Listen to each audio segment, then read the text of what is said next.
Hey, everybody. Hey, John. Hey, John. Hey, Evening. Dan. John, despite worrying about being late, you're still here ahead of half the group. So It's good. overachieving even when you're underachieving, right? Exactly. Set the expectations right. We are live streaming. Okay, so let's get the meeting started. And I do know that we're without Tom tonight, but otherwise I do expect all the other committee members to show up. I know that Sarah's going to be a few minutes late, but we have a quorum, so I'm opening the meeting of tonight's meeting of the Scarborough Downtown Committee. And I'd like to start our meeting with approval of the minutes. So can I have a motion on our minutes? I see a motion from Art. Do I have a second? Second. Second from Kim. Is there any discussion, changes, recommendations on our minutes from the last meeting? Seeing none, all in favor? Aye. Are there any opposed? Unanimous. Okay. So next on our agenda is a report from the developers, and I'll hand it over to Rocky and Dan. Thanks. I can jump in, and I'm sure Rocky will fill in behind me. So we've kind of cleared our plate to a degree to work more closely with the consultants, and that's ramping up on our end. And so one of the things we wanted to report / ask the committee or suggest to the committee is a few meetings ago, we talked about a workshop or charrette type event, and it's not quite as soon as I think we all kind of wanted, but we think kind of a mid to late June time period would work quite well for a few reasons. We think we'll have a plan to be able to kind of present and have the committee react to and build on. So that's kind of one thing. And then secondarily, it sounds like the grandstand building, if that's the right venue, could be available.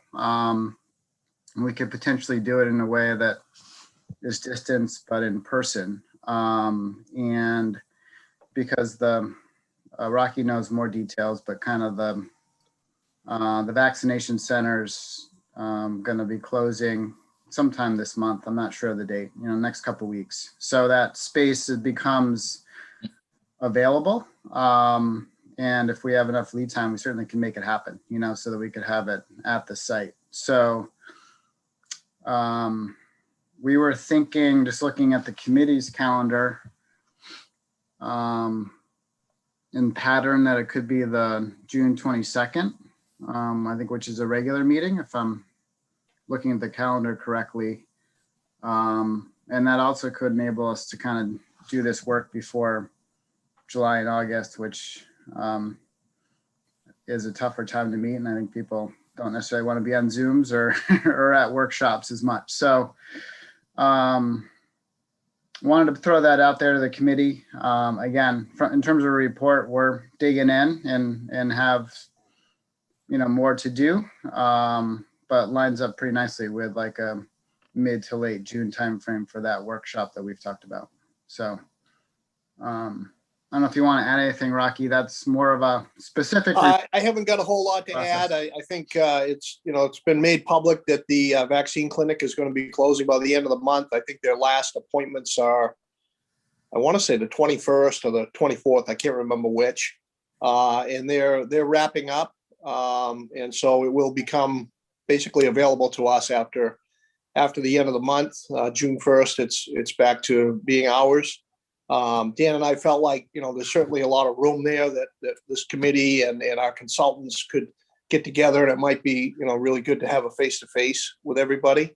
And so that's what we were thinking. The date of the 22nd is partially because I will be available at that point in time, and it also gives us time to really have some meat and potatoes to get out there and to talk about when we meet.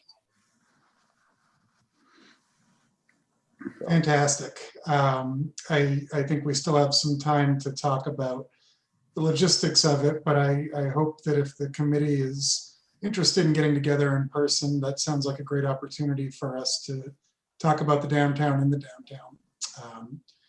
So that's great. Thank you, guys. Are there any questions for the developers on this or any other subjects? I know that we're going to talk about the growth management ordinance in a few minutes, but otherwise, development questions, anything for Dan and Rocky? Just a question. I believe, and correct me if I'm wrong, you have a project in front of the planning board now, or I'm not sure if it's you as the applicant or the end user, but it's I think the committee might be interested to hear. It's just a step that much closer to the downtown, as I recall. Yeah, thanks, Tom. I was pretty focused on the consultant. I should have mentioned that. So right now we have at the concept planning stage with the planning board, an application by a company named Redico, and they're proposing a senior care facility. And it's just south of the Clubhouse. So it is quote unquote adjacent to the downtown area. It's kind of working our way north from the residential areas of the project so far. And we've been working with them for a while in terms of kind of getting a deal in place. We're really excited about them as a fit in the project, fit for the town, and a fit for that location. And they're still kind of finalizing their programming, but it would be about, was it 150, 160 sort of kind of bed facility, meaning, there's going to be some independent, about a third independent units for seniors, a third assisted, and a third more memory care. And it would be kind of a larger building, kind of, again, transitioning from more residential to the center of the project, 2- and 3-story building. We can send, concept plans to the committee, give you a better sense of it. And we think it's a nice fit for the project, and the planning board is going to look at it next Monday, and then it'll kind of work through the review process over the course of the summer. Dan, it strikes me one of the challenges of that site, if I'm thinking of the right site, is that it's kind of exposed on all 4 sides. Yeah, there's no back. There's no back, so to the building, and so the team has worked hard on having attractive views on all sides.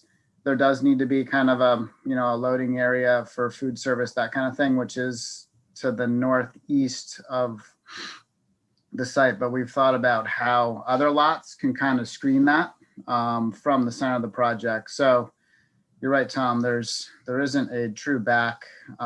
You'd be thinking closely about architecture and how it kind of relates to what's around it.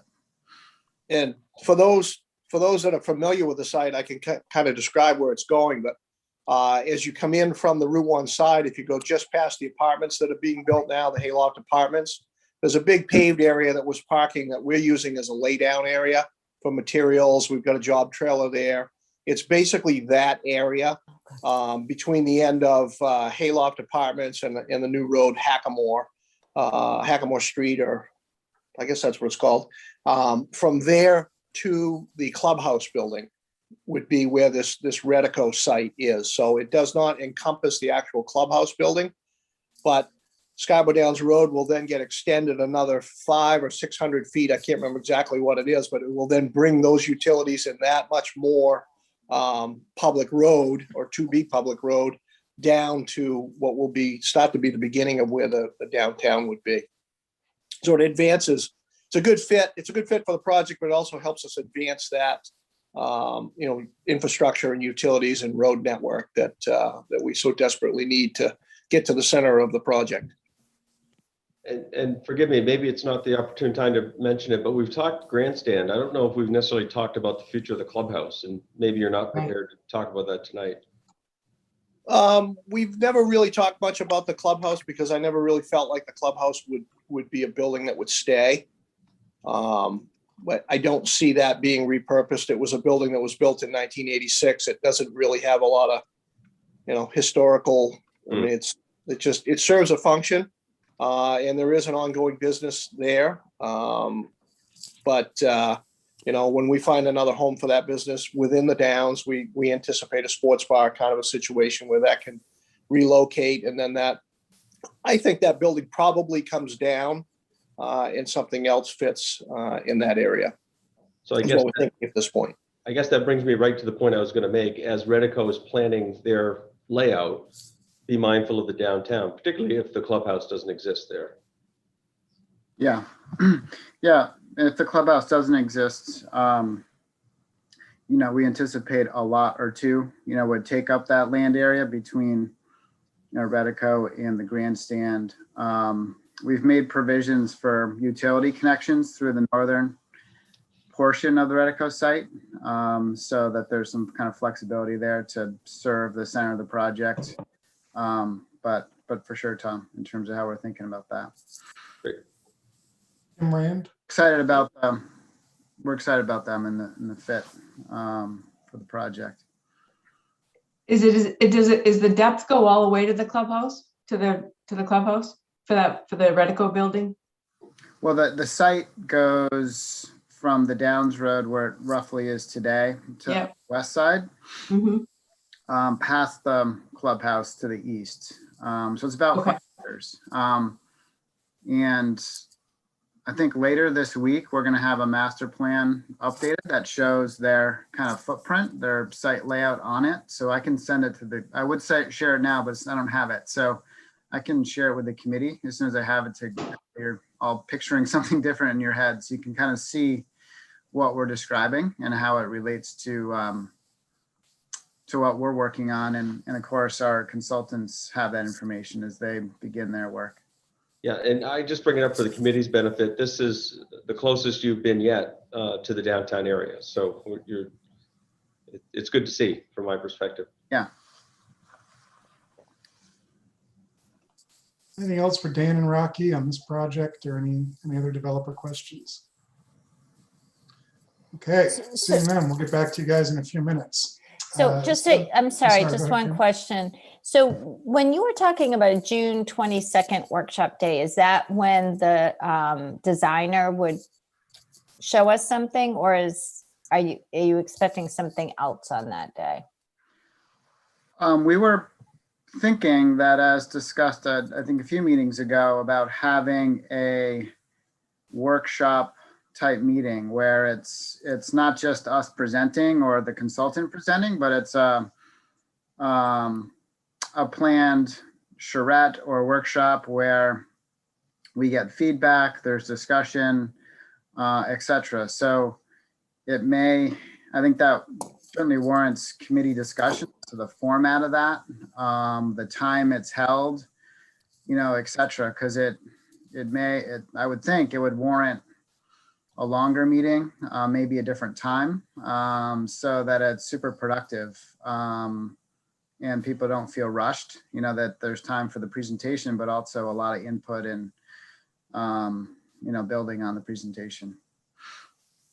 And so are you thinking we won't see anything from the designer prior to that the charrette would inform the designer's work? I'm just trying to figure out the sequence of things. Yeah, if we have material we can provide before, we're trying to sort out bandwidth with the consultant and getting to a place that is presentable to you. So we need to still work with them in the next week or so, really to map out schedule prior to that. But we were trying to target the 22nd as a focus on that type of workshop. And if we can get stuff out before that, we certainly will, Kim. Bruce?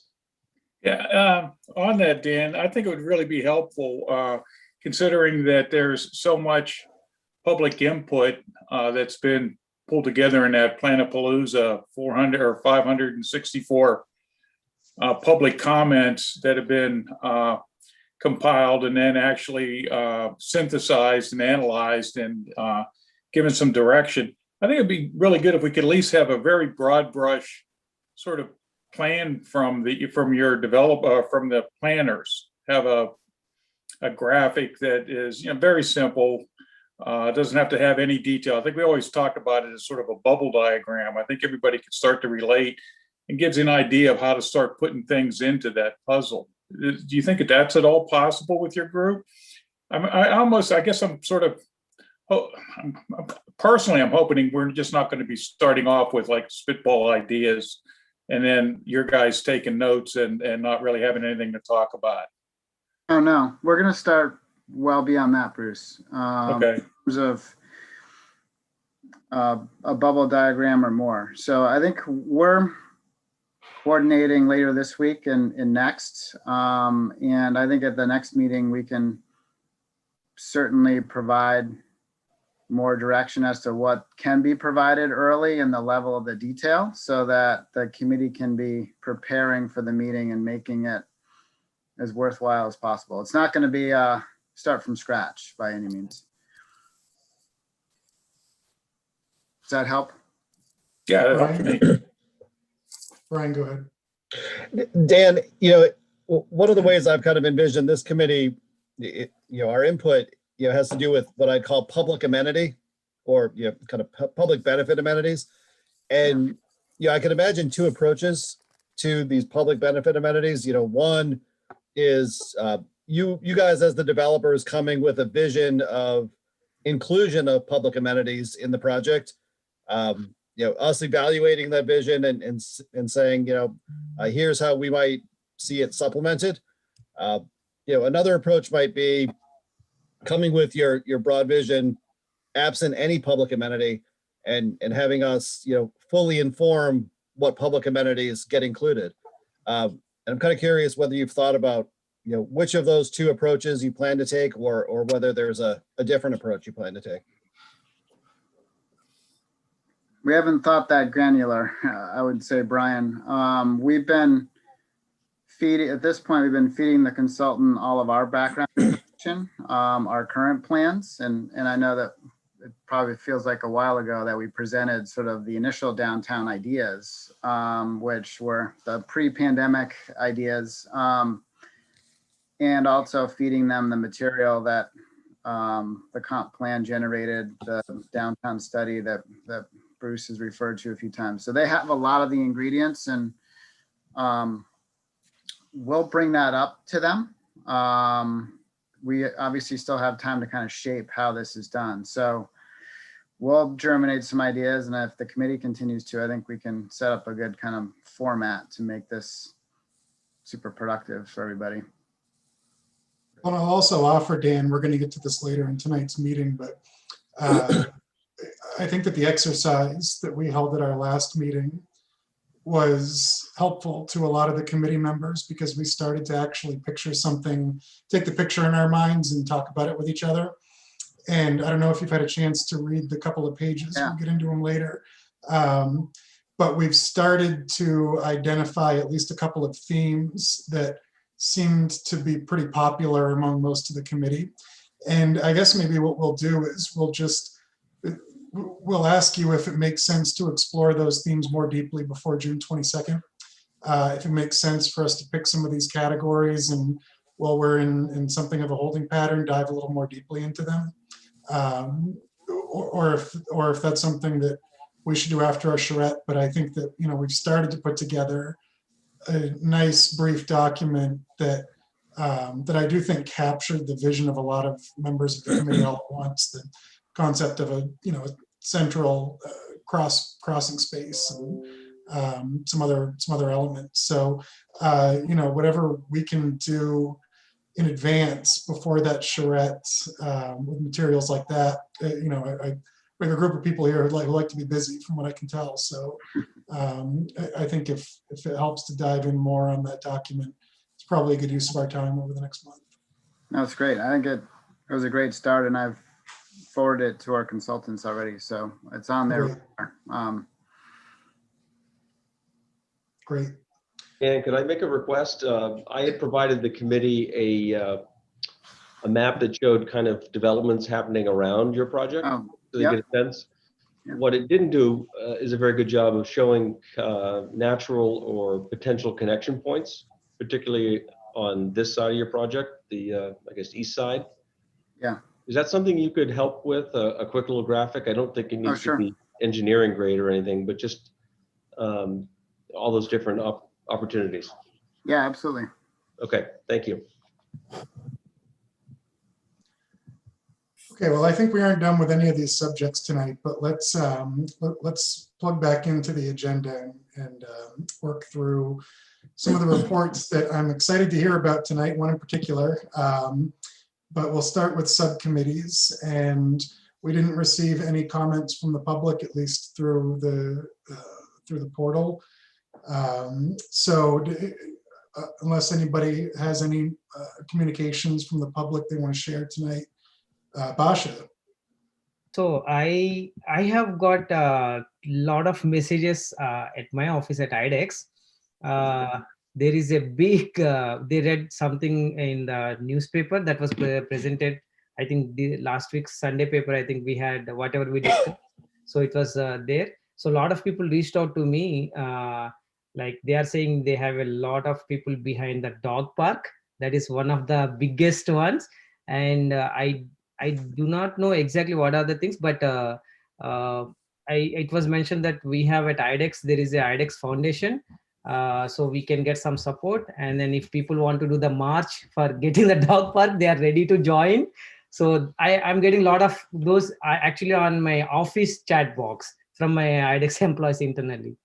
And then one of the person was Debra Mindy. I think she's a member of Scarborough Rotary Club also. So she said if you wanted to get some help from the community or anything, she can help us to arrange all of those things. So that's one of the public comment I wanted to share about the dog park. So it's one of the top wish list items. Great, thank you, Basha. We already have some momentum.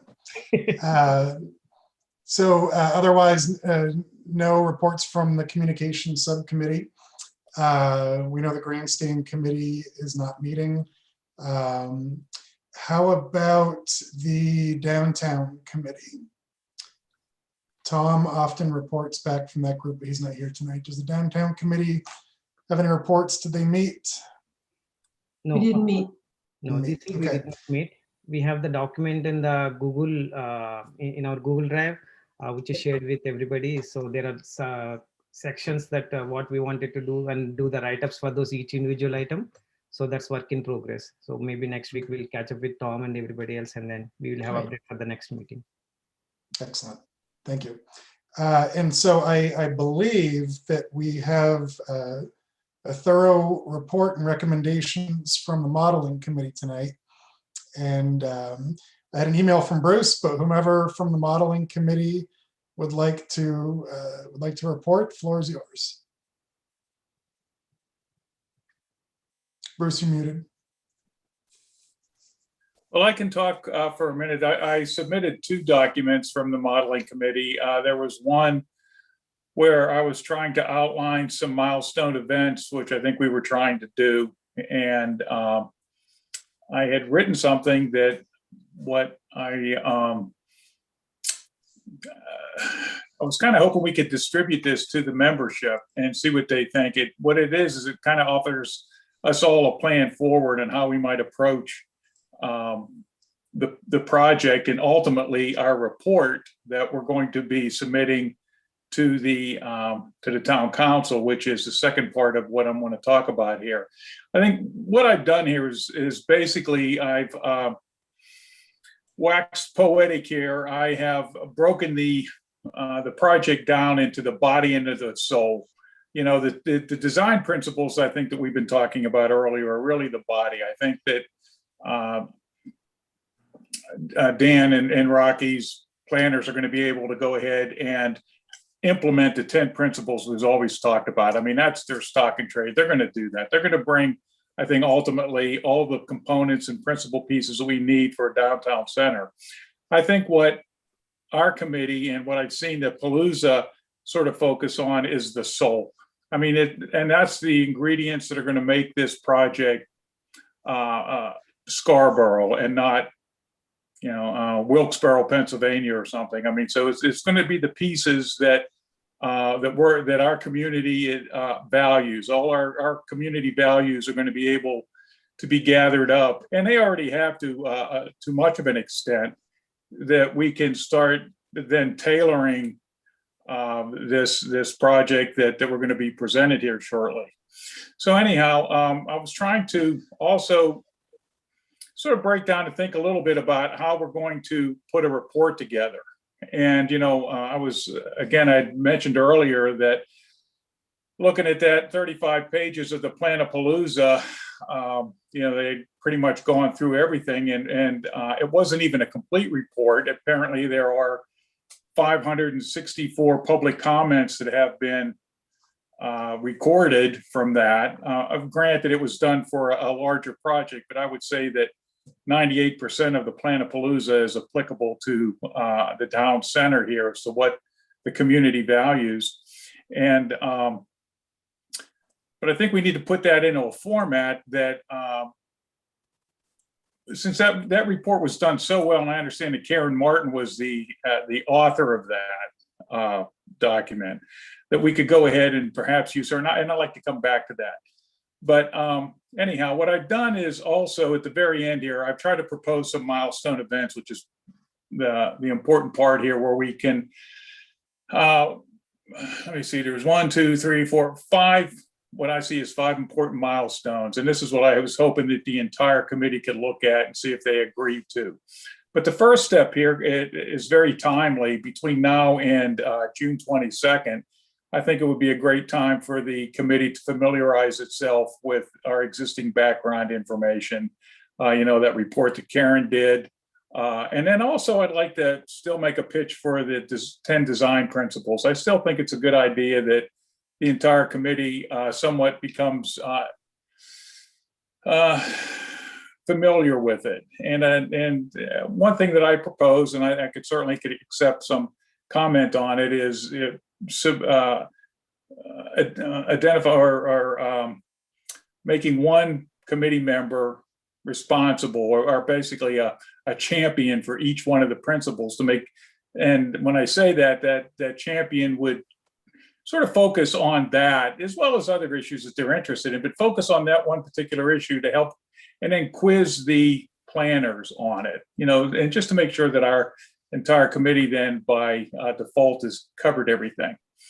Then we'd have our, and we could do that in preparation of this June 22nd. So I think really what we're trying to do is identify all the questions that we've got. I don't think we're going to come to this thing with answers as much as we're going to come with questions. Our modeling committee has also put together some reports. I think Kim has done a report where I forget which town center group she had talked to, but she'd gathered some information about what worked and didn't work, and so did Tom. And I don't know the status of those have been passed on to the committee or not, but I think those are important things that are, again, aren't answers, but they're really good questions to ask to make sure that we don't fall into some mistakes that some others have. Then I have the schematic plan review, which and I have here at the end of May, which was originally slated for, but it looks like now June 22nd, which is fine. But again, we bring to the table all our questions and comments. Somewhere after that, we're supposed to be having a public meeting again. Again, we're not starting from scratch, but it's a good time for the public to review what the developer has put together with his planner and showing how the things are shaping up based on public comments prior, all the things from the Planapalooza. And then I guess after that, there will be another sort of design development plan, because we'll go through, sure, we'll be getting some feedback from the town, from the public again, and we'll have one more meeting. And then this whole thing is going to culminate in a present a committee report to the town council.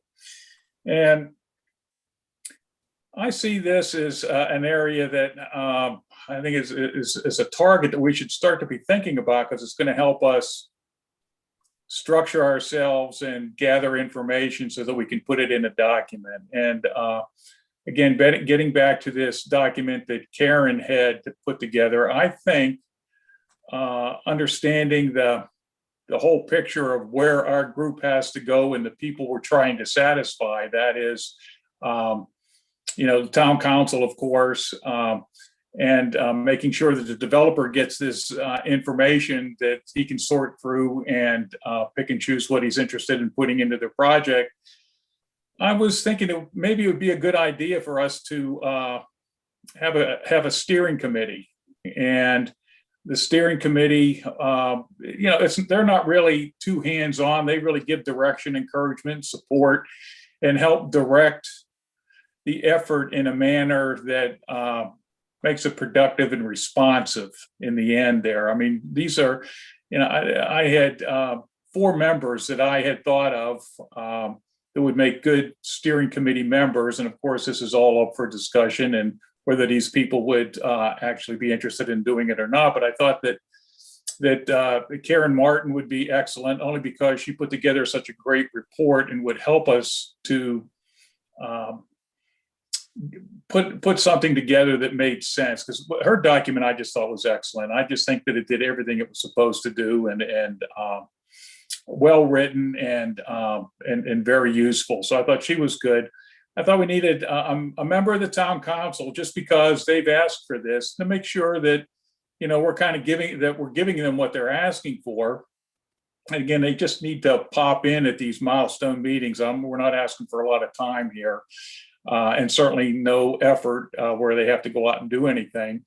Also, somebody from the developer, and it doesn't have to be Dan or Rocky. If they could assign somebody else to that steering committee and representing the developers' thinking on this. Actually, it would probably be good to have a fresh sort of eyes from those guys if they've got them to offer.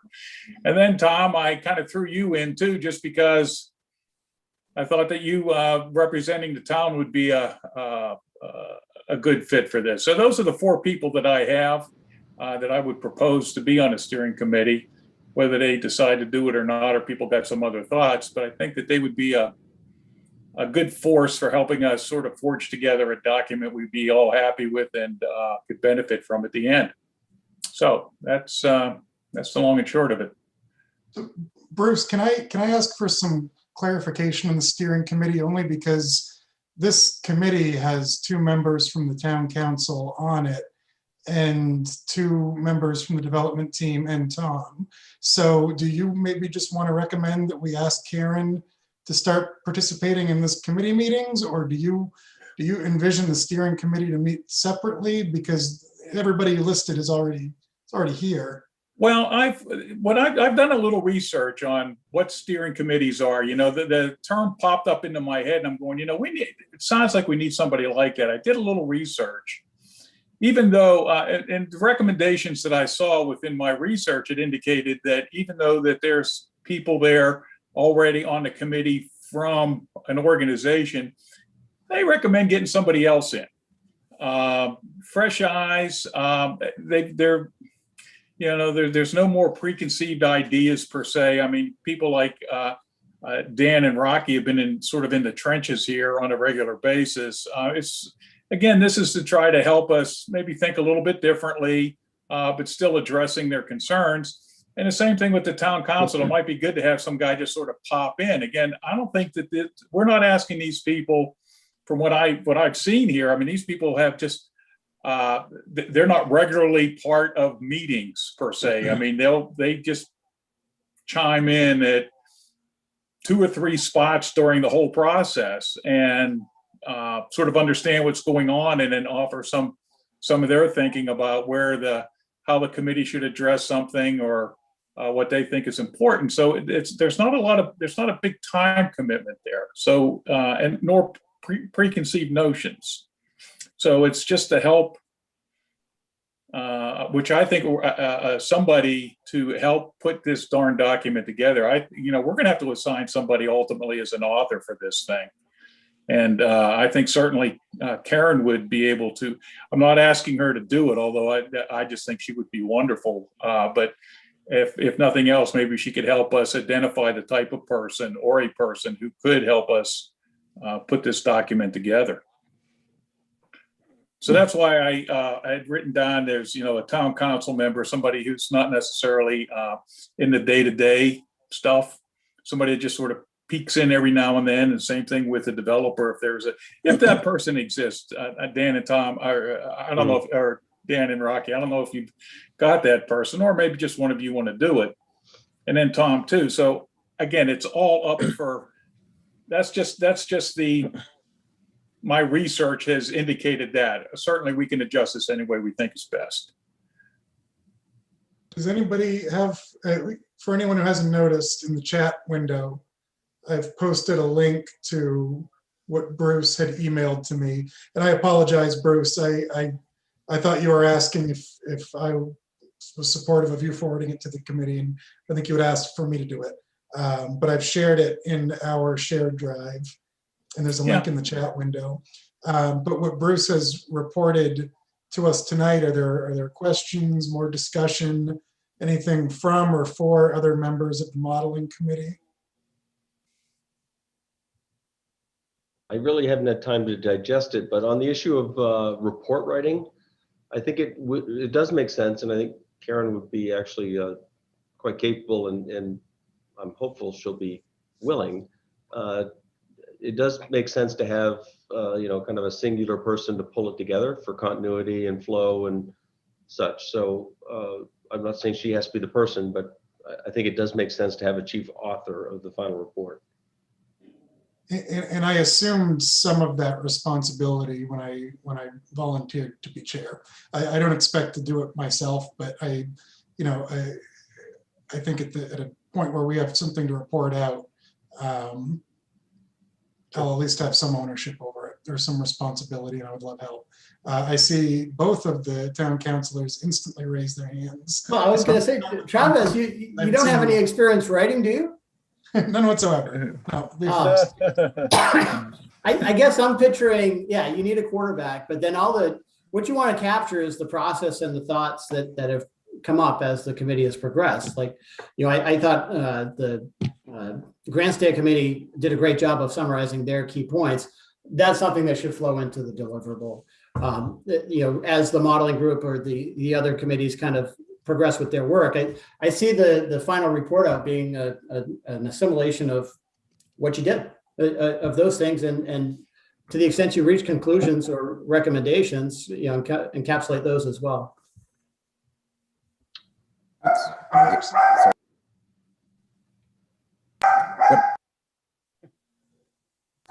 What I was going to say, sorry, my dog's barking. So a couple things. One, I think maybe before we get too far in terms of, trying to get all of this steering committee stuff together, I think it would be worth the effort to just take some time and map out, an outline of, what should be included in this report. And I think that's where John and I can probably serve as good proxies for now to say, is that going to meet the needs of the council? So that way, before we get too far, just kind of at a high level, what do you envision being in there, and how does it come together? Like John said, there's probably existing stuff that will flow into it naturally. So that was one point. And then the other point was, depending on what the actual support that Dan and Rocky are bringing to the table, I just imagine there's going to be stuff there that's going to be leveraged as well, so that a lot of time probably doesn't have to be spent on rewriting. It might be just tweaking. So I think I'm interested to see what comes from the support they're bringing on first, to see how that might actually meet a lot of the needs that you guys would want to bring forward to the council. Yeah, I don't think we're talking about content yet as much as we're talking about getting ourselves geared up for somebody that can basically pick up what I would call part one, which is what Karen has done. Because even if we were to start tomorrow with an author, we don't have enough information to really put together a document yet. But I think that we need to start thinking about somebody who's capable of thinking about the type of information that we're going to gather and how to assemble it and produce it as a document as well done as part one was done. This is part two to that document with additional information. Tom? Tom said your hand up. Yeah, and counselors, maybe you want to plug your ears when I say this, but no, in terms of report, this exercise is really intended to be collaborative and to help inform the developers. At the end of the day, the developer can take any or all of our recommendations and submit their plan as they wish. So, I'm very pleased that it's been collaborative and productive so far, and I expect it will continue to be. But let's not lose sight of the fact our main purpose and audience is the developers, because at the end of the day, they're the ones that are tasked with submitting a master plan and getting it approved and building it out. So having said that, I think there does need to be some sort of report that captures the process and the basic product, but I don't see it as a scholarly thesis necessarily. I think it needs to capture the essence of the process and the product, but most importantly, we need to inform and hopefully influence Dan and Rocky. Yeah, I think the scholarly thesis idea is one end of the spectrum. The other end of the spectrum is for us to turn into drawings and say, the committee looked at Dan and Rocky's drawings and give it 2 thumbs up, we dig it, and then we're done. So that's on the other end. I think Karen struck a really nice balance in the center there. What concerns me is that in some of these ideas, considering that there's this CEA process in here, making sure that the town council gets an idea if some of these ideas that sound great, whether they need to participate financially or not. We're not going to put anything in there saying what it's going to cost, but hey, everybody likes this idea. Now, you guys are going to have to kick in on this, and you go, oh yeah, well, geez, we haven't thought about it. So, I mean, it's just really a heads up for those guys to make sure that there's enough money to spread around. Fair point. I think those things that are specific to the town, whether it's design exceptions or zoning modifications, parking, financial contributions, I think we need to be crystal clear in that regard, because that's within the council's control. Correct. Yeah. That's what I was going to add. It's kind of what you said, Tom, but also what you said, Bruce, of, whatever the committee puts forward. I think, again, having the developers kind of as the experts to really help identify where they might need additional town support or changes in order to bring to life what the committee's recommendation is. Because I think those are the things that the council will ultimately have to make some recommendations on. And so I think that's where, again, as this comes together, I would view the developers helping drive that portion to really kind of make it clear what's possible and what's needed to make it possible if it's not possible under today's circumstances. So that, again, those are the key decision points down the road we would have to make as a council. Brian, Well, I think, yeah, all of the above, I think, are valid points. We just need somebody to sort through and put this together in a reasonable document. I guess that's really the thrust of what I'm talking about here, is to have somebody that can make sense of everything that we're talking about here. Brian. Yeah, Travis, I was going to just mention, I worry about a couple of things, and I wonder about a couple of things, and I guess they overlap a little bit. I worry that we're complicating this too much, and I wonder how, I wonder if our job is to really just come up with stuff that we think we would like as a community, and like make a list, and maybe go a little bit beyond that, but like if we're really and maybe weigh in on a few things that we learn can make one of these projects successful. And what I worry about is turning into a citizen review board that's acting in parallel to a planning board. And that could be a lot of work. And if I were a developer, I wouldn't want that happening to me in my project. Because that'd be a nightmare.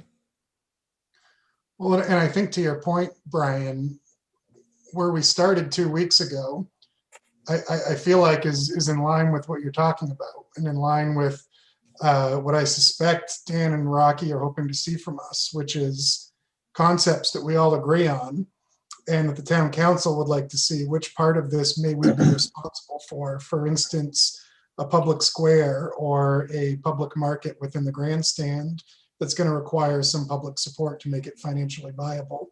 So it feels like we started building it a couple of weeks ago when we went back to square one and said, what does everybody like? And I want to hear from you and Bruce on that tonight. I do, we're chipping well into our evening, and I would actually like to get to our discussion points. I know we have some guests tonight. So how about we move on from this for now, but I do think we're going to steer back into it in a few minutes.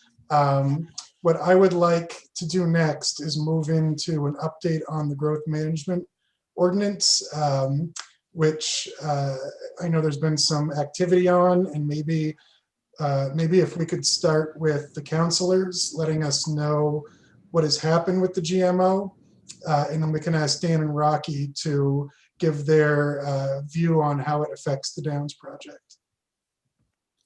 So I can start, John, and honestly, it's a distant memory now. We passed it last week.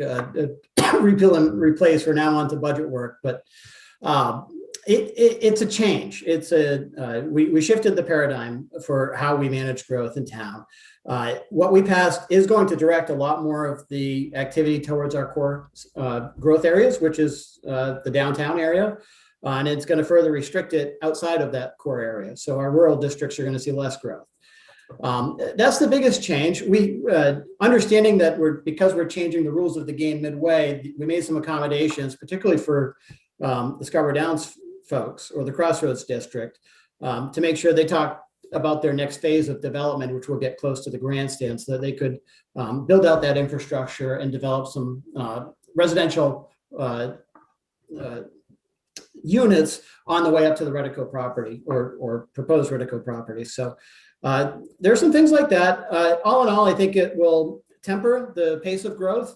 I think we'll start to see it come down over the next couple of years, and it'll be in the town council's control whether they want to allow specific projects after that. I think that's one of the bigger changes or shifts or paradigm shifts with this ordinance, is that there's going to be more clear accountability for growth, because it will have to be specifically approved by the council if it's outside of the regular working parameters of the ordinance. I don't know if Tom or John, you have anything to add to that.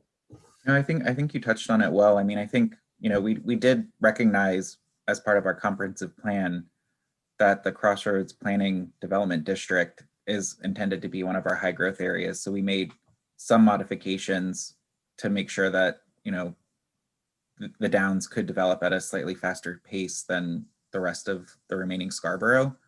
And then, like John mentioned, that town council exemption will open it up to Rocky and team in the future if there are some major projects to be able to bring those forward. So hopefully it was a good compromise to kind of get us where we needed to align more with our comprehensive plan, and to just make sure that we're steering growth at a faster pace in our higher growth areas, like John said. Okay, thanks, guys. Dan or Rocky, do you want to talk about how the changes update or affect the Downs project? I don't know if Rocky wants me to start or. Sure, go ahead, Dan. You think something nice Okay. to say? So, I mean, the immediate updates to enable the Downs to kind of keep moving was key. So I personally am really appreciative of the council for recognizing how much the project had underway in terms of the residential area that John was mentioning. So we've that area right next to Redico kind of largely can proceed this calendar year as planned, which is really important for the project, because you need people to activate the downtown. And obviously we need infrastructure to get to the downtown. So that's an important next step that we have in front of us. Longer range, and we apologize for not being at the meeting a couple weeks ago. I did want the committee to be aware of kind of the discussion, obviously, because the downtown success hinges on a number of things, one of which is housing and is people, and not just in the southern part of the project or around the downtown, but in the downtown. So one of the things that we want to work with this committee on, also obviously the council on, is what is the right allowance for housing in the downtown, because there's successful downtowns and there's many that struggle. I actually live in a community. I live in Freeport, and the downtown struggles in part because there is not housing downtown. There's not housing above shops. There's not denser housing the block behind the shops. It's also struggling because of changes in retail, but would be solved more easily if it was a year-round community and there was people in the mix. So that's, I guess, long story short, kind of ensuring the growth management ordinance has a mechanism and it be understood to enable housing in the downtown is really key, because commercial obviously depends on rooftops and people within the project. It also will within the region, with the town. So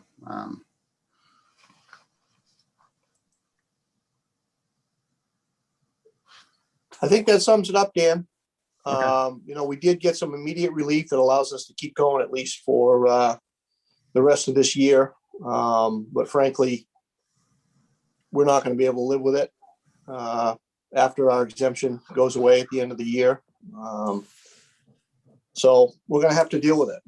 I think, to be blunt, I don't think anybody on the council really understands what it's going to take to make the down successful and make a downtown happen.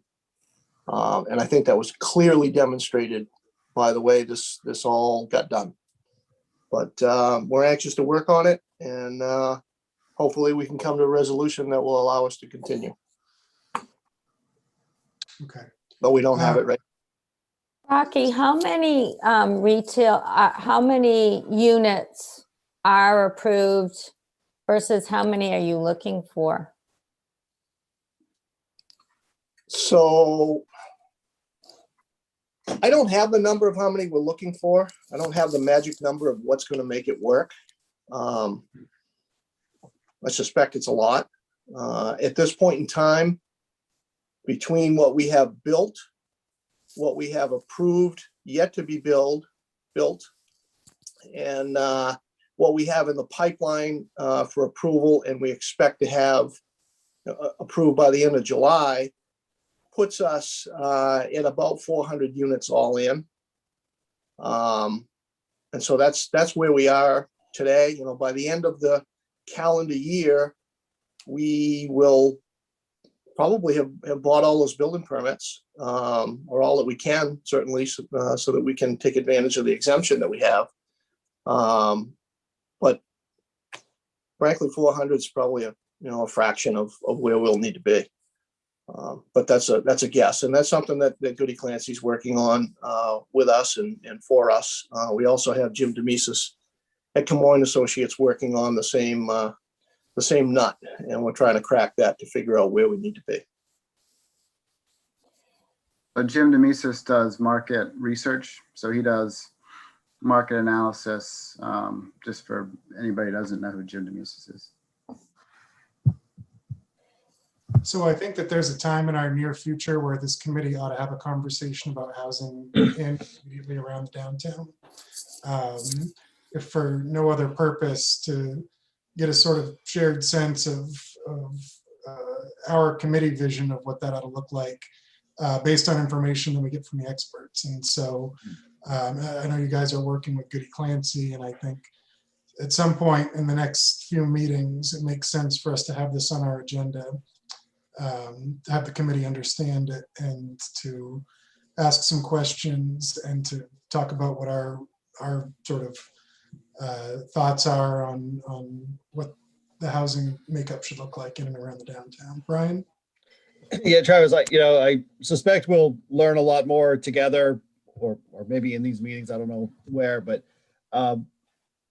it strikes me that the town has so much at stake with the success of the CEA and the Downs itself. And I don't know if if we're a group that would be helpful to weigh in on this, but carving out growth and an inventory for this project separate from the rest of town to just make sure that the rules aren't getting, inadvertently getting in the way of success that we're already relying on seems worthwhile. And, so I wonder, is this something, for us to really care a lot about as a downtown committee? Because I mean, it seems like new rules are being created that, are just poisoning the success of this project that we're all working on. And that's kind of a waste. John? So I actually agree with just about everything Dan said. I think as you get to the core area, our town center, the development standards and density is probably different than the rest of the district that's there today. And the fact is, the allowance after this exemption goes, they'd be able to build half a building or maybe 2/3 of a building a year. That's just not going to be real practical. On the other side, so I think this committee could help to inform some of those observations. As you get to the core center, what are the density standards that we should expect in a downtown that has the soul that Scarborough wants? So it's probably not skyscrapers, but it's certainly more than what you could fit in, a box apartment building. So I think we left a pathway for those discussions to happen. And I remember the council, you got to get at least 4, preferably 5, this time 6 people to agree with you. So what we passed was a compromise, but it did open the door and it did allow the project to keep going. Because remember, if we did nothing, they were out of permits for the rest of this year. So none of this stuff would have picked up again until next year. So that's no, but we can do better. I agree. It's a starting point. Yeah. Hey, John, what I'm concerned about, and again, I appreciate that there could be a role for this committee, is, I remember a lot of conversation in the community, about, the CEA and the TIF at all for this project, and a lot of benefit that we're counting on as a community. And so it strikes me that we ought to be creating rules to support that success that we're all counting on. And if we've got an ability as a committee, because we're so focused on it, to foresee potential problems that are, almost certainly going to prevent that success from happening, it'd be good to know that, that's within a reasonable scope so that we can prevent that train wreck from happening. It would be appreciated. Well, and I do, Brian, I want to remind us all of your caution from a few moments ago that we not attempt to become sort of a shadow planning board. I think that from the perspective of this committee, we want to understand the difference between success and failure. And it sounds like Dan may have some examples of downtowns that work and downtowns that don't. But really, ultimately, we want to talk about, with some experience as a guide, how we picture housing being incorporated in the downtown, and maybe not attempting to make our own adjustments to the GMO or getting too deep in the weeds on the regulatory aspects of it. I want us to be consistent across all fields with how in depth we're actually going into these things versus, as you so eloquently described before, a list of things we want. I think it's definitely a conversation I want us to have, but I'm going to do my best to keep it at the level that I think we're tasked with staying at. Dan, I see your hand up. Yeah, I didn't want to go on too long. I just wanted to, it's maybe a less of a political conversation, but you could compare it to the parking requirements. Like in a downtown, you need to allow shared parking or else you're going to have too much parking lots. Like it can just go into that bucket of identifying things that need to change, or the downs needs to be treated, the CPD needs to be treated differently because we're trying to achieve a downtown, and therefore allow shared parking, allow on-street sidewalk dining, allow housing over stores, etc., with direction to maybe the council, the right folks, to then act on it and implement it. That's a way to think about it, versus the committee being the ones at the podium proposing the changes to the GMO, you're saying this is a barrier. We're not going to have a downtown unless X, Y, and Z happen. If that helps the committee.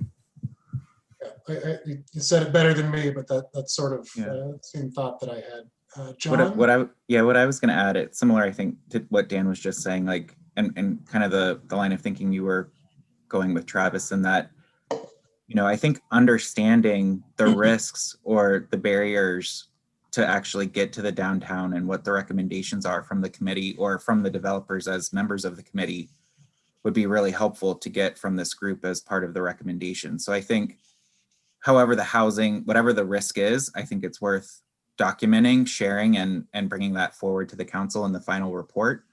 I don't think you guys need to get into what the solution might be. Is it adjusting the GMO, or is there some other solution that the council could work with the developers on? Potentially. And so I don't think you need to necessarily solution it, but I think you can call out the potential risk and the challenge that needs to be addressed. And the other thing that I would be interested to hear from the committee and the developers too on is not just the housing, but the businesses. Because, you know, I was under the impression that having WEX come was going to provide a lot of the people that were needed to create this vibrant downtown as well. And I know that's probably, given the current climate, has changed potentially with what it means for corporate companies and establishing locations. So I think that's worth kind of bringing forward as well, to understand how has that kind of shifted the need from maybe commercial more towards residential to try and bring those people into the downtown area. So I think that would also be interesting for the developers and you guys to explore in terms of how things have changed because of COVID and what that means from a commercial perspective, with how much we can rely on that for creating the downtown. So let's block this off at a time when maybe when you guys are, you can't tell that I'm looking at you, Dan, but when you're prepared to open the housing discussion with us, maybe with Goody Clancy's support, that might be, you know, several meetings from now. I want to get into it again, and I want us to sort of remain focused on at what level our participation is valuable and appropriate. Our special guests have been waiting patiently for the length of this meeting, and I want to move on to why we invited them. It came up at our last meeting that we make sure we reach out to the senior population, and for people speaking on behalf of the senior population to gain their feedback on, I don't know if you can all hear my screaming children now, but I can. If we could gain some insight into what the senior population would be interested in seeing in the Downs. So Cindy and Todd are here, I believe both from the seniors program department, or I don't know if Cindy is, to talk to us a little bit about seniors' perspective on the downtown. So I'd like to just turn the floor over to the two of you. Todd, go ahead. Good evening. Thanks for having us. For those of you who haven't met, Todd Souza, Director of Community Services. I've been following along through the meetings that you've had each week. And joining me is Cindy Tobias. She's our Senior Program Coordinator. You had talked about outreaching to our Senior Advisory Committee, which right now is down in members in a chair. So when Tom had mentioned it, I said Cindy would be a great person as she's working through the ARP project and some different projects throughout town. And so she is the face of our program and has a lot of insight into those questions. So I'm not sure if you guys just want to ask questions and thoughts. You want her to give an update. I know that when you guys were discussing how things would affect the senior population, she rattled off like 10 or 12 things to be considerate of when you're thinking about a design when you were kind of spitballing the wish list last meeting. And so, Cindy, I don't know if you want to share some of those thoughts you were sharing with me. So. Yeah. Hi, everyone. So what Todd was referring to, just to consider some of the things we found in our age-friendly survey we did to the community, and just things that we hear a lot from the seniors that frequent our program when we normally do them. It's just to make sure that there's benches available for folks to sit down. It's a lot for folks to get from their vehicles to the entrance of a building, let alone getting inside the building and then to wherever they need to be. And then also marking bathrooms and things like that, so it's visible, and having guardrail, making sure that street signs are allowing enough time for folks to cross that have mobility issues. So we were talking about all sorts of things like that are coming up a lot in this age-friendly action plan I'm working on putting together. So I think that might be a really great resource for this committee to have at their disposal for any recommendations that you guys are going to be making to the developers. That would be really useful, Cindy. Thank you. Sorry. Sorry, go ahead, Todd. Yeah, one of the other things that we briefly, to piggyback on that, when we're discussing senior programmings and things that benefit seniors, when you take that mindset, it really does develop community-wide. You know, somebody with mobility issues, it may be the mom and dad dragging the stroller and the two kids in the diaper bag, or it may be somebody that's unloading something, or just unfamiliar with an area. So when you really dial down to the roots of a lot of the things that Cindy had discussed, it really benefits everybody. So it's well worth the commitment to do, especially in parks where you're talking about, restrooms and things like that, where distance is important. People will be going into shops and stores and looking for restrooms. If we're asking people to come to enjoy in downtown, all those little amenities that go with park development. So I think it's beneficial across all the age groups. I think those materials would be really helpful to us, and probably the exact kind of thing that the council and the developers are looking for from our committee. Those individual list items that they may not be thinking about, but that will make a difference for, in particular, now that we know there's going to be a community being built right outside of the downtown that's friendly to them and welcoming to them. So we would love any written materials that you're working on. And we'll be happy to review them at a future meeting. Tom Hall, do you have a question? Yeah, I just wanted to share, to the extent it's of interest and value to the committee, one of the things that's terribly unfortunate is that we lack any space to do any programming of really any sort, indoor programming, particularly for seniors.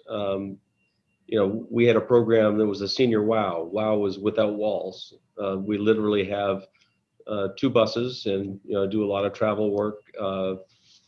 We try to find lease space or free space, which isn't available now. So to the extent it's helpful to the committee, we're always looking for space to be able to do community services programming, particularly senior. And Cindy, maybe you could just touch on some of the things you've been able to do, more organized activities. I'm thinking at Martin's Point in particular. So before we were unable to use the community space at Martin's Point, we were one of the groups in there 4 days a week doing programming. So we had groups in there playing cards and having coffee Tuesdays and Fridays. On Mondays, we had a bingo group, and Wednesdays we had a lunch, and we did some kind of educational program or entertainment after the lunch. In addition to that, we also had our field trips going a few days a week.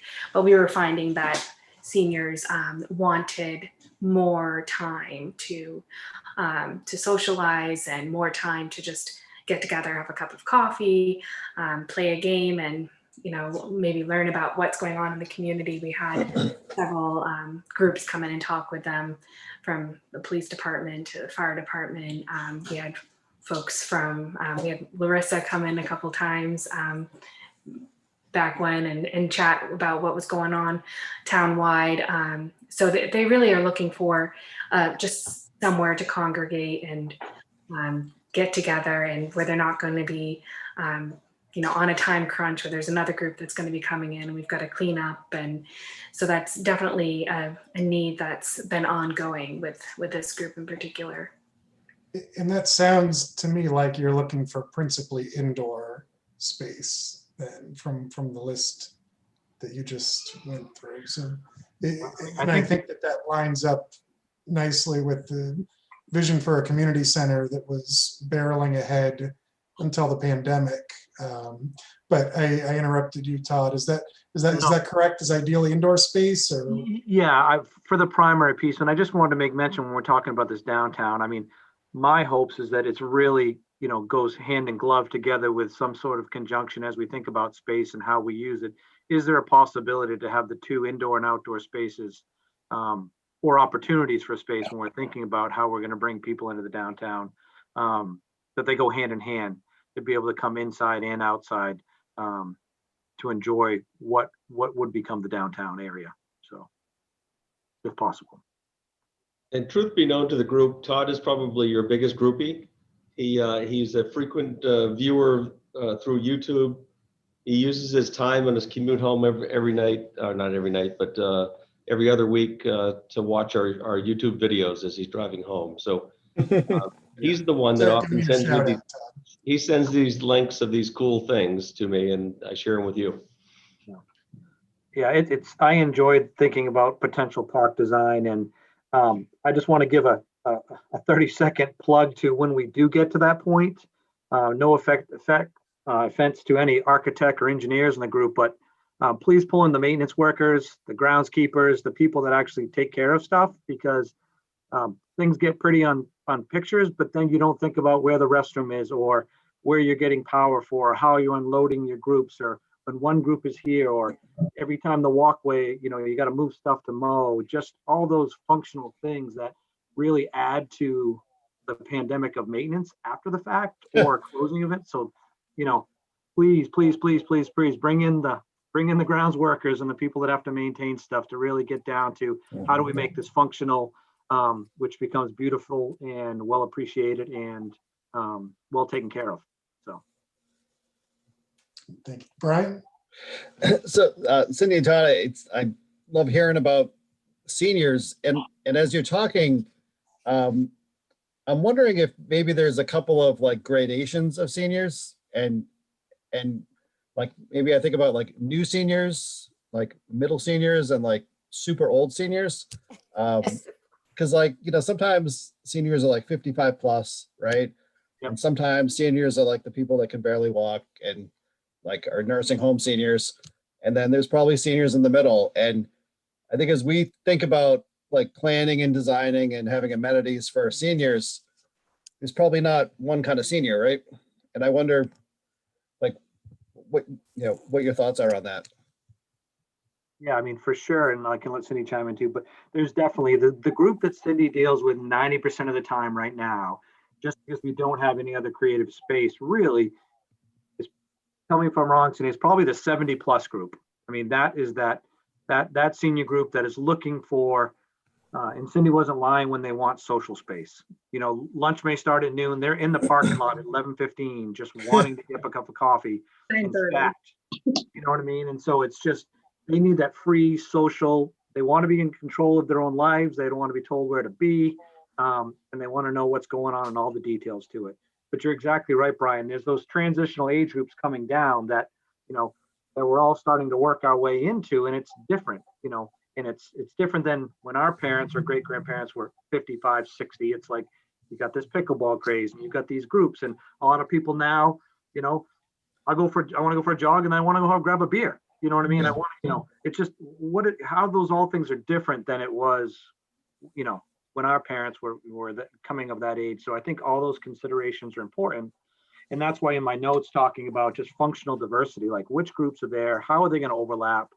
What times of the day when you design something where, when I'm looking at programming, I think of 4 times a day. It's before school, during school, after school, and night, and who's coming out when and who's going to use it.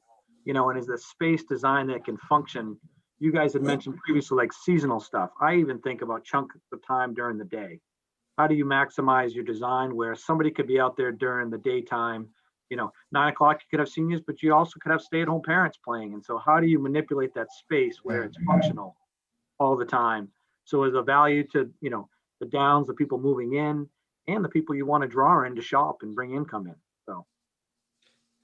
And so like in terms of numbers, you know, if we're thinking about like usage of the downtown and usage of the area, you know, I say like new seniors, but yeah, if you think like, I don't know, newly retired, right? Or so maybe it's like, you know, 60 to, I don't know, 70, right?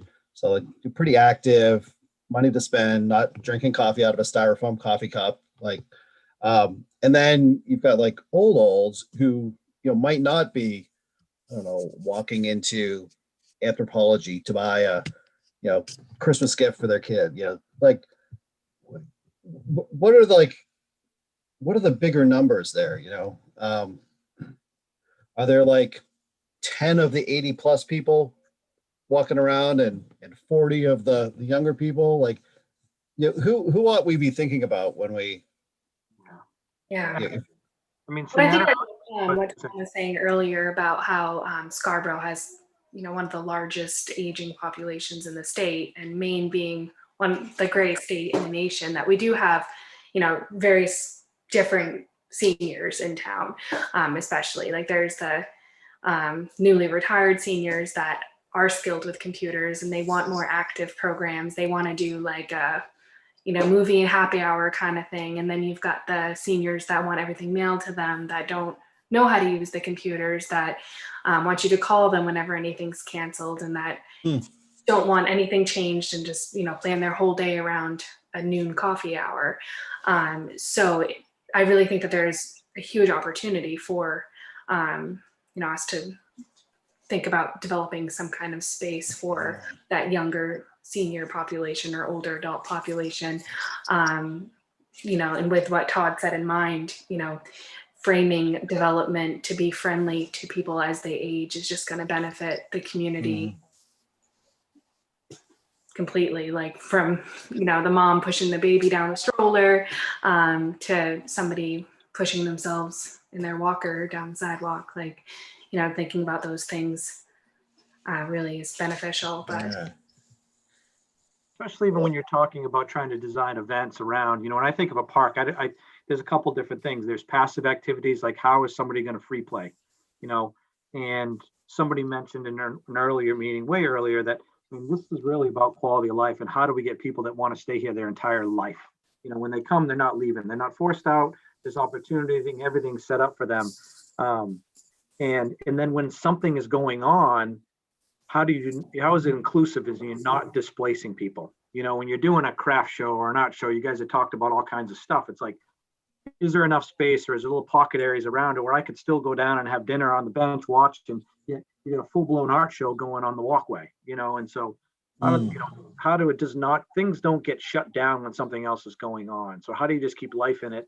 And I don't have to check a schedule. I think that's when you talk about folks that are early seniors, a lot of us are go with the flow. I'm just going to go find out what's going on. I'm going to hop into something. I'm not afraid. I wasn't invited, but I'm going to go, you know, see what that's doing. And so if you go down somewhere and it's always closed or shut off or marketed, if you will, that turns off a lot of people too. You know, people's time, free time is precious. So that is interesting too, what Cindy said about the communication preferences too, which is, I think we should keep in mind.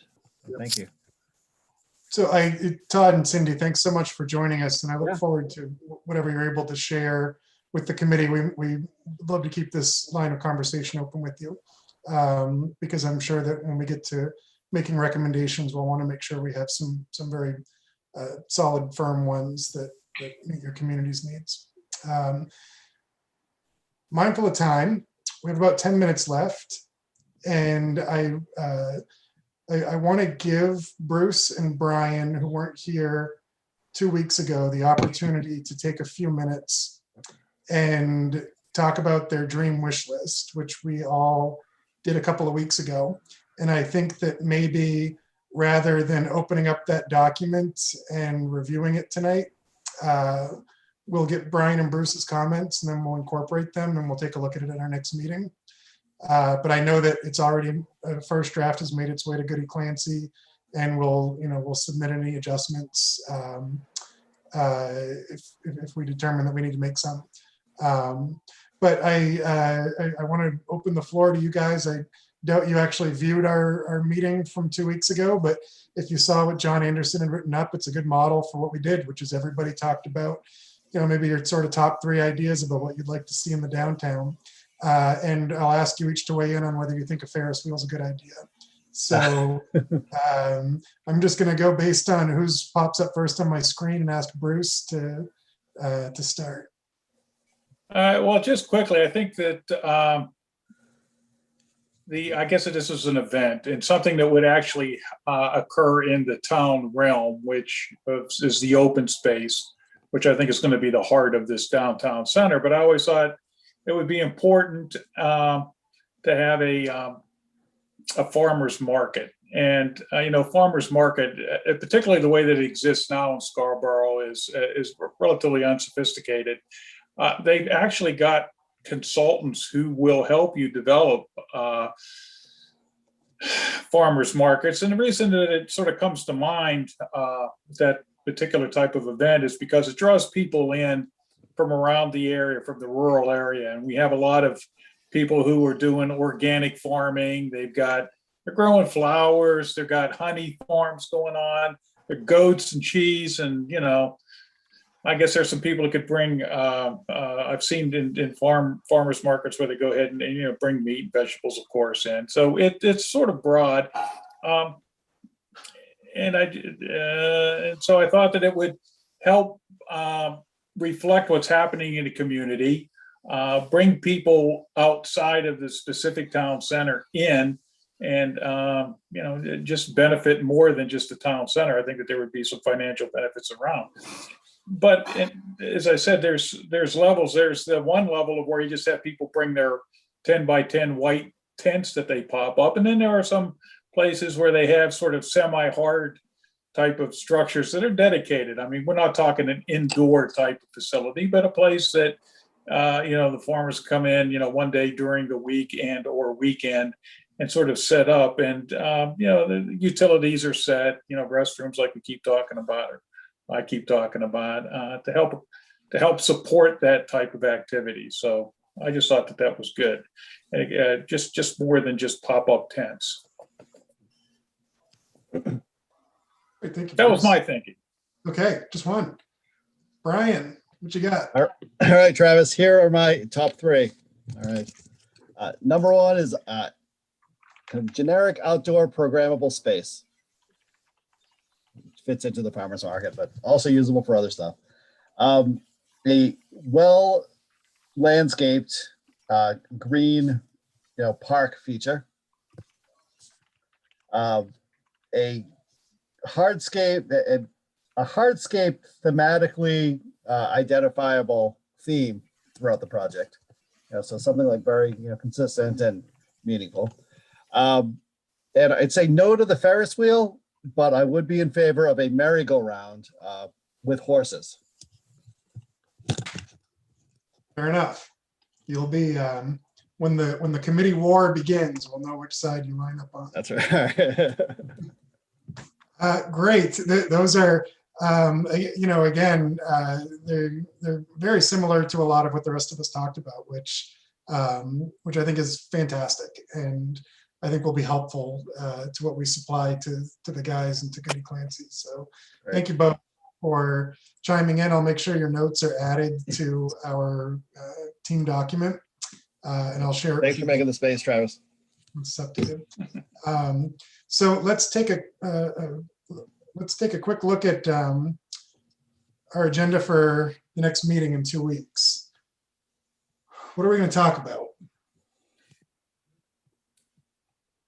Did I get an answer on the steering committee as to where you were interested? I mean, what I'd like to propose is to continue to look into it, but with the ability to talk with Karen Martin more and to get some of her thinking. Because did I understand that there was people thought there was value in it, but I might not have gotten the right people? Can I continue to talk with Karen to see if we can put something together? We didn't have any motions on it, but certainly I think it's worth continuing to explore. Maybe we can ask Karen to join us at our next meeting and have a focused discussion on whether it's something that we think we need. Yeah, I hadn't talked to her specifically about the steering committee, but it would be a surprise to her, especially since I put her on it. But I'll be happy to talk to her more about it. Tom, maybe we can ask Karen to join us at our next meeting. And we'll make sure that we have a discussion and potentially on a steering committee.